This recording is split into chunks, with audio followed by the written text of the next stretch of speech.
বলেন তো আমি কতক্ষণ কথা বলবো?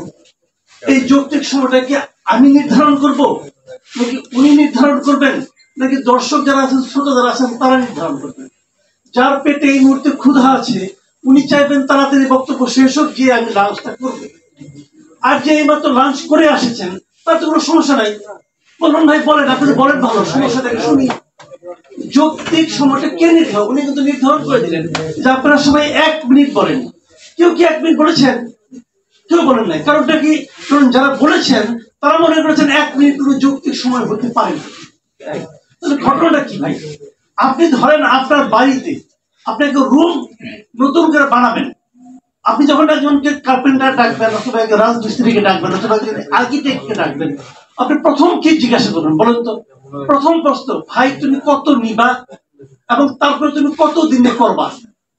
এখন উনি যদি বলে আমি এটা যৌক্তিক সময়ে করব, ভালো কথা, করবে যৌক্তিক সময়ে।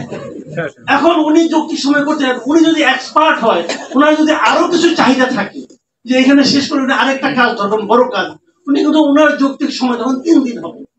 আর উনি যদি মোটামুটি বেকার থাকেন, আমাদের অনেক প্রচেষ্টার মতো অবসরপ্রাপ্ত থাকেন, কাজ পাচ্ছেন না, তো উনি কিন্তু আস্তে আস্তে ঠুক ঠুক ঠুক ঠুক করে ওটা চালাবেন। বলবেন ভাই আমাকে কাজ দিলেন কেন, এই যে আমার যৌক্তিক সময়। এখন প্রশ্নটা হলো এখানে, ভাই আপনি কতদিনে করবেন আর আপনি কি করবেন? এটা কিন্তু সবার মনে প্রশ্ন আছে। সবাই বলতেছে আমরা 15 বছর এই সমস্যা ছিলাম, ওই সমস্যা ছিলাম, আরেকটু অপেক্ষা করতে পারেন না? আমি পারি, আমি আরেকটু অপেক্ষা করতে পারি। প্রশ্ন হচ্ছে আরেকটু মানে কতটুকু? এটা বলেন আমাকে, যে আরেকটু মানে 3 দিন বলেন, আরেকটু মানে 2 বছর বলেন। ওনারা যদি বলেন আমার 5 বছর লাগবে, দেখবেন মানুষের চেহারা চেঞ্জ হয়ে গেছে। বলে ভাই তুমি কেন 5 বছর নিবা? কারণটা কি? তুমি কি এই 1 মাসে প্রমাণ করতে পেরেছ যে তুমি 5 বছর পর্যন্ত থাকার যোগ্য? পেরেছে প্রমাণ করতে? দেখেন আমি একটা কথা বলি, দ্রব্যমূল্য, বিদ্যুৎ, আইন শৃঙ্খলা, এই 3টা খাতে এই সরকার মিজারেবলি ফেল করেছে। অন্য সময় হলে এই সময় আন্দোলন হতো, আন্দোলন হচ্ছে না কেন? হচ্ছে না এই কারণে আমরা আসলে একটা হাবিয়া দুযোগে ছিলাম। আমরা হাবিয়া দুযোগ থেকে বের হয়ে এসেছি।